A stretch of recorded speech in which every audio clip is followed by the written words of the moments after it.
Hey guys, welcome to our channel. So in this video I'm going to show you that how you can upload full scale photo on Facebook and Instagram. So simply in order to do this, just you have to go to Play Store, and after that you have to install the application PicsArt photo editor and video editor. So simply in my case I already installed it. Just open it.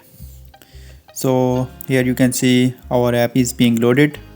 So now here first of all you have to create an account. Here simply I am creating account through my Google app. So just simply you can also create account through Facebook.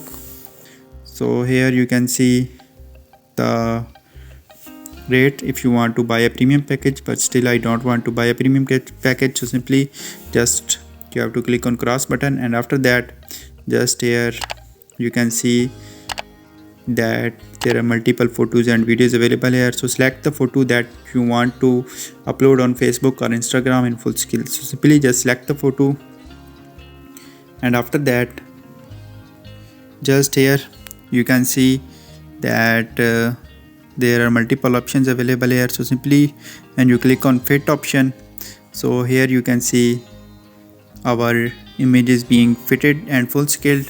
So now here you can add the background. So in my suggestion you have to add the same background image, and after that just you have to blur it. So simply just go back and click on image, and simply here select the image, and now here make it blurred. So after that just click on the save button, and now click on download. So here you can directly share this photo on any social sites like Facebook, WhatsApp, Instagram, or simply you can save this photo in JPG format or any format. So in this way you can upload full scale photo on Instagram and Facebook.